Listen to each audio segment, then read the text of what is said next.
Mesdames, Messieurs, Mesdemoiselles, bonjour. Alors, je me présente. Damien d'Amour, pro-maire, enfin non, depuis tout récemment, maire, promu maire de Sainte-Utopie, cette 8e merveille du monde. Où est située Sainte-Utopie, la magnifique? D'abord, il faut savoir que Sainte-Utopie est le village centre de la MRC des Trois Saints.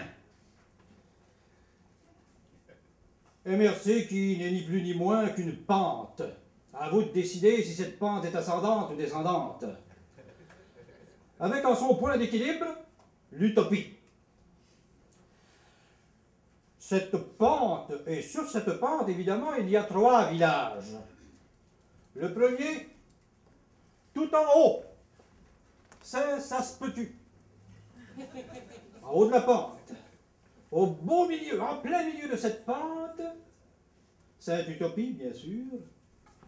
Sainte-Utopie de la sempiternelle tourmente. Et tout en bas, Saint-Pas de bon sang du perpétuel secours, au fond du baril de la décadence soutenue. Le maire de Sainte-Camomille, ne pouvant être ici ce matin, m'a demandé de vous dire un petit mot d'accueil, ce que je m'empresserai de faire, d'art, sans détour, de chef. Pas d'hésitation possible, je ne passerai pas par 4 chemins et ni ne couperai les cheveux en 4. Ce n'est pas dans mes habitudes, dans ma façon de faire, de tourner en rond et de fuir les défis auxquels je dois faire face. Donc, bienvenue dans cet irrésistible et charmant petit village de Sainte-Camomille.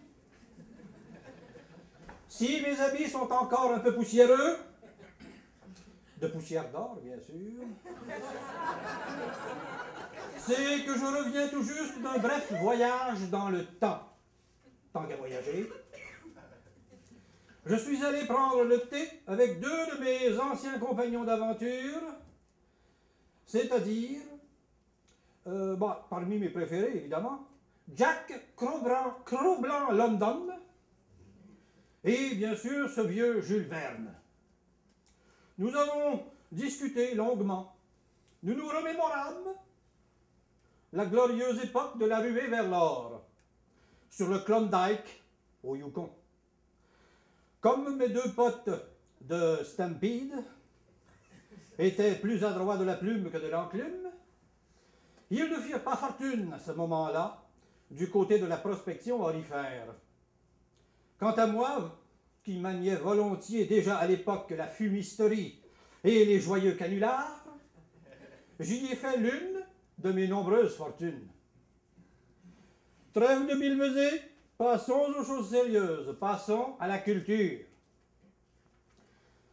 Après 3 jours et 5 ou 6 nuits de conversations ininterrompues, le vieux Jules Verne en est venu à aborder le sujet de son roman « Le volcan d'or ».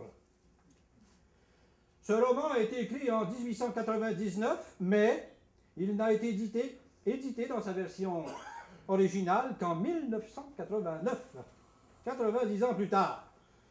Mais Jules nous disait donc que son roman est une histoire volontairement pessimiste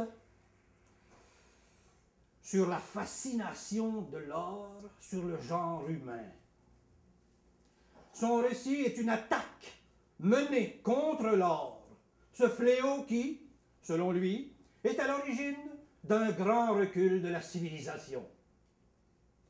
C'est à ce moment-là que Jack London, qui n'avait rien à faire dans mon histoire, s'est défilé à pas de loup. L'instant d'après, mon alter ego, le maire de Sainte-Camomille, me confiait qu'il y avait d'étranges similitudes entre le roman de Jules Verne et ce qui se passe actuellement dans son patelin. 2 villages cousins se voient hérités d'une sorte de concession d'or sur les rives d'un affluent de la rivière Nicolette. Ah bon? Il paraît que, mine de rien, des citoyens de Sainte-Camomille auraient organisé une ruade vers l'or, qui n'aurait pas plu à son village cousin. Bref, j'ai pris ce modeste détour ce matin pour terminer avec un mot d'encouragement à vous tous, afin que cette journée soit pour vous un enrichissement. Qu'elle vous donne bonne mine, que vous fassiez de l'art et la culture dans le développement durable votre fortune personnelle. Enfin, je vous invite toutes et tous, orpailleurs de la culture, à faire de cette journée une véritable ruée vers l'art.